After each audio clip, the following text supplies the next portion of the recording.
Bonjour, c'est Chanouillette de Ludovox. Je suis avec Thibaut, qui est co-auteur de Piratoons, avec Olivier Grégoire. Et donc le jeu sort... Il est sorti, ça y est, la semaine dernière, en magasin, la semaine dernière. Ok, donc il est déjà dans vos boutiques. Et on va avoir une petite explication de comment ça se joue et d'où ça vient dans vos esprits farfelus. Alors d'où ça vient? Je vais commencer par la deuxième question. Dans l'ordre d'où ça vient d'une idée un peu farfelue de vouloir créer un jeu de société en même temps que le développement d'un jeu vidéo. Et donc dans le cadre de mes rencontres professionnelles, j'ai rencontré une boîte de création de jeux vidéo qui souhaitait, où on s'est dit tiens pourquoi pas créer chacun un jeu dans nos univers respectifs et nos compétences. Et eux avaient un nom Piratoons avec un pitch qui parlait de cette fameuse quête de la dent du pélican. Et depuis laquelle Olivier et moi, eh bien, on est reparti et on a bossé pendant presque 1 an et demi non-stop sur le développement de ce jeu. Alors malheureusement ou heureusement, on verra pour la suite, mais le jeu vidéo n'a pas abouti. Ils n'ont pas beaucoup même eu le temps d'avancer sur ce projet. Maintenant, je crois que la sortie du jeu de société est en train de retitiller, de rebooster un peu les choses. Donc j'espère qu'on aura cette occasion de croiser ces deux univers. Voilà. Donc, Super, on espère que ça se fera parce qu'effectivement c'est une chouette idée. Alors comment on joue à Piratoons? Et donc la deuxième question, effectivement. Alors Piratoons, c'est un petit jeu familial à partir de 8 ans, 2 à 4 joueurs.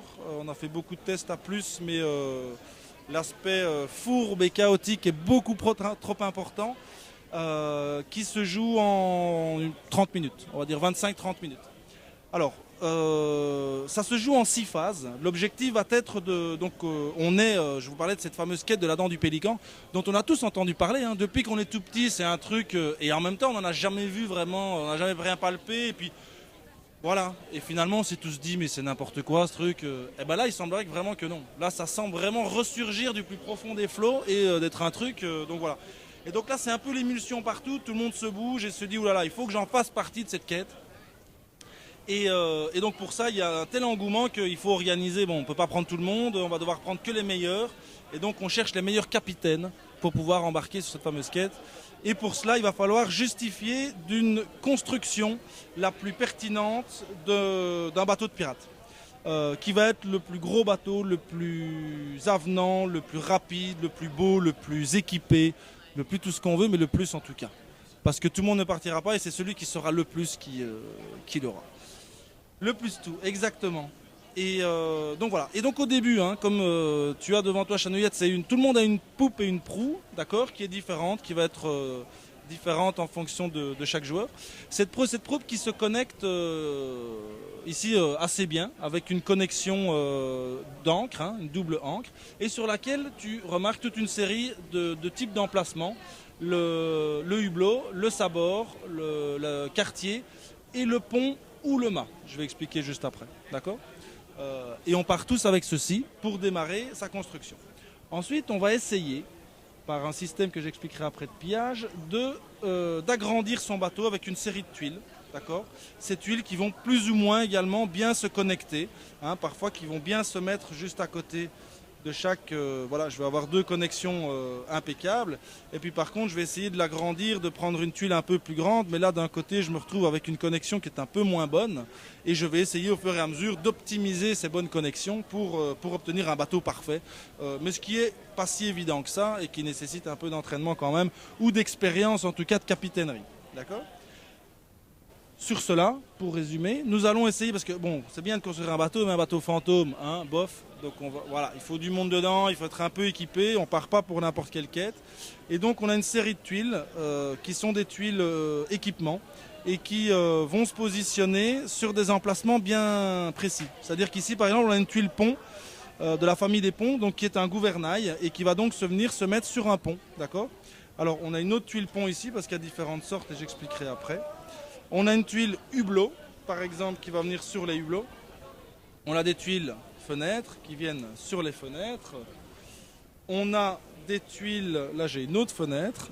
Alors là, pour la petite histoire, je vous montre celui-ci, parce que vous savez que sur l'histoire des pirates, normalement, les femmes devaient se déguiser en hommes. Ben là, on a un homme qui doit se déguiser en femme. Et donc on a un petit peu, voilà, c'est la piraterie moderne. Exactement.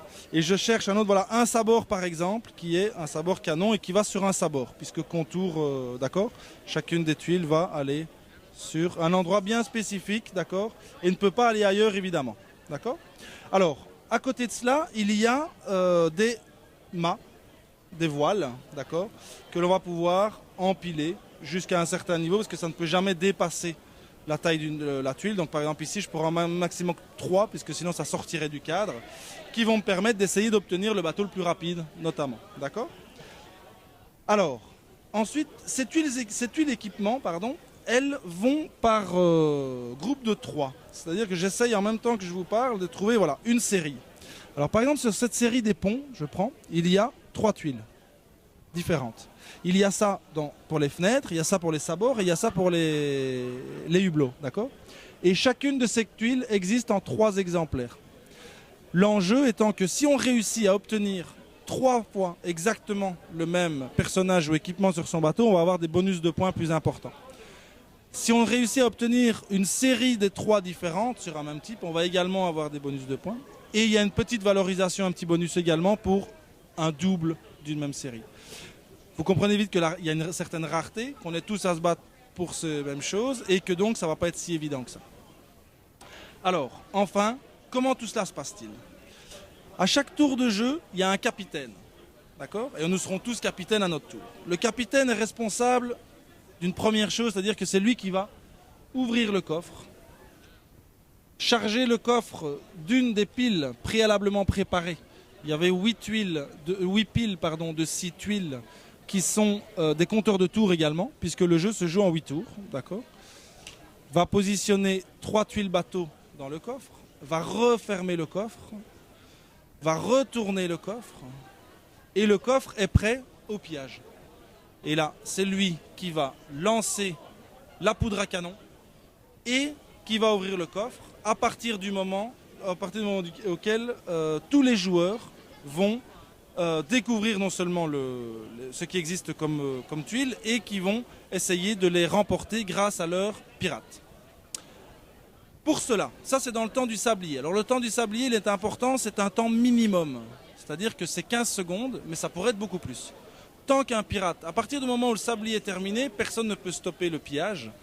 Mais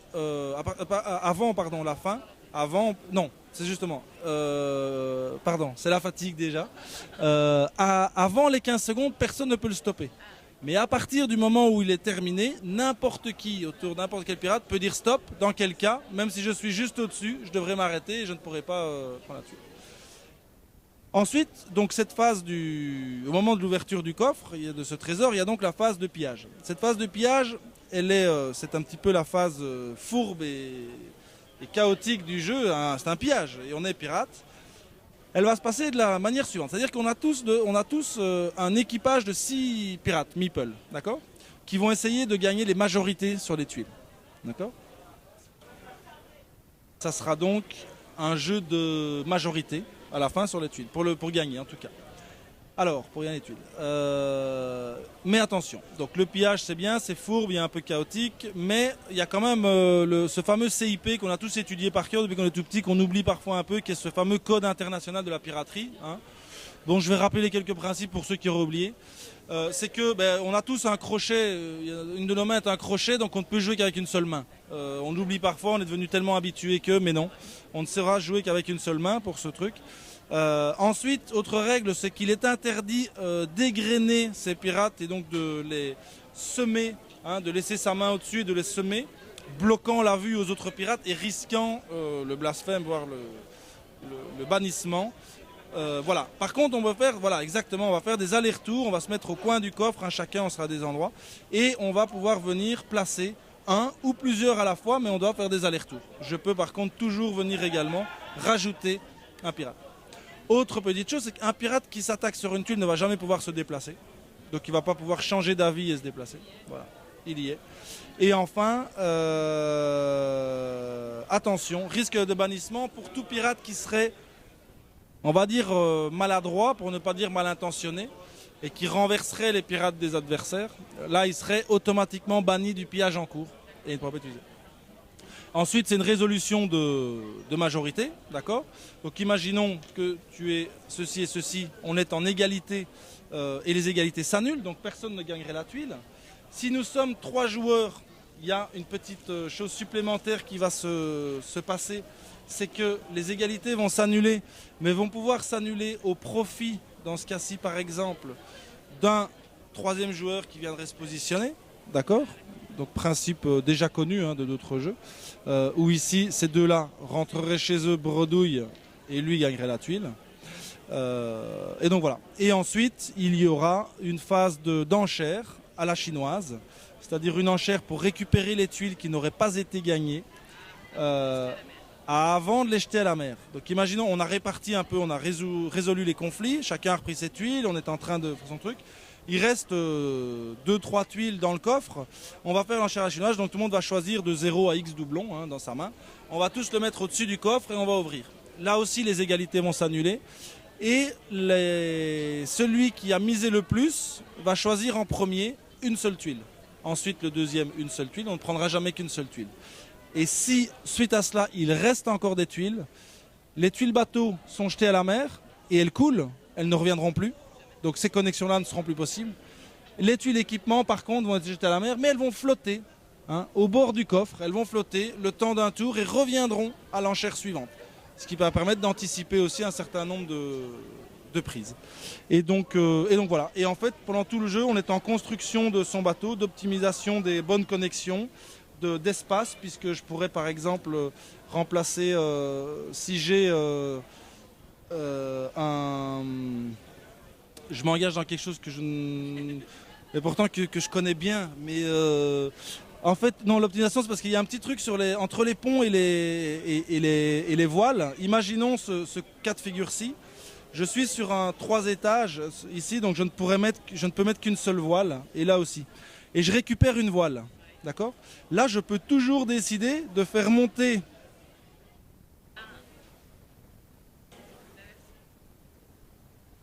mon équipier ici et de mettre 2 voiles ici, parce que je peux en mettre 2 voire 3, voire je pourrais faire ça pour gagner, libérer un espace ici.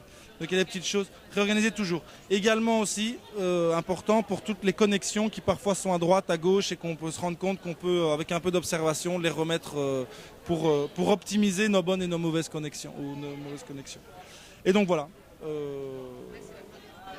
Alors là c'est la fin du tour et ça se passe 8 fois comme ça. Le nouveau capitaine recharge le coffre et on est reparti pour retourne le coffre, relance le sablier, on est reparti pour un 15 secondes minimum de temps de pillage et puis pour une répartition et ainsi de suite pendant 8 tours. C'est-à-dire que chaque tour va durer à peu près 2 minutes, 2-3 minutes une fois qu'on a compris le principe. Et puis à la fin, eh bien, il y a une aide de jeu qui rappelle les 6 phases. Il rappelle les 6 phases de jeu, plus un petit rappel de toutes les possibilités de pose des tuiles sur les emplacements. Et si on le retourne, on a effectivement juste là les points, l'aide de jeu pour les points qui est facile une fois qu'on l'a fait une fois, mais qui demande un petit tour, voilà. Parce qu'il y a quand même 2-3 trucs. C'est un jeu qu'on a voulu un peu, il y a quelques aspects stratégiques. C'est un jeu où il y a plusieurs manières de récupérer des points. C'est impossible d'essayer toutes les stratégies, mais ces stratégies, elles vont évoluer aussi en fonction du ou des autres joueurs. Parce qu'on va se rendre compte qu'on va être en opposition sur certains, on va devenir minoritaire alors qu'il faut être majoritaire. Et donc on va se retourner sur d'autres choses. Mais c'est une combinaison de plusieurs choses qui font que voilà, il y a une certaine saveur. Et jusqu'au bout du jeu, on n'est jamais très bien certain qui va pouvoir vraiment s'en sortir. Et ça se joue parfois sur une réussite d'une triplette ou d'une bonne connexion finalement qu'on a pu avoir au dernier moment ou ce genre de choses. Donc c'est son côté aussi très familial par rapport à ça qui voilà. Et on a essayé de faire aussi quelque chose où on gagne quand même des points. On a la satisfaction d'un jeu de construction, de connexion. Tout le monde, il y a ce plaisir-là au-delà du reste. Voilà, c'est un gros ou un beau, tout bien équipé, aucun emplacement vide. Parce que les emplacements vides, par contre, on a des malus. Donc, je disais tout à l'heure, c'est très important ce côté pas de bateau, voilà, optimisation et pas de bateau fantôme. Et donc c'est bien de faire un énorme bateau, mais s'il y a beaucoup d'emplacements vides, on va perdre des points. On va avoir des malus sur ça. Donc, et là c'est par type d'emplacement. Donc là ici, si on a joué à deux, que toi tu n'as qu'un sabord vide, je suis majoritaire en sabord vide, c'est moi qui perds 2 points par exemple. Et ça c'est pour chaque type d'emplacement, c'est comme ça.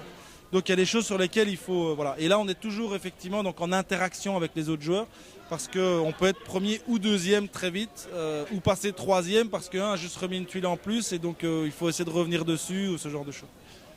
Donc voilà, j'en ai peut-être déjà dit beaucoup trop en fait, je me suis rendu compte. Tout est dans la boîte maintenant, donc chacun pourra se faire son idée sur Piratoons. On sait que du coup c'est à partir de 8 ans, c'est ça?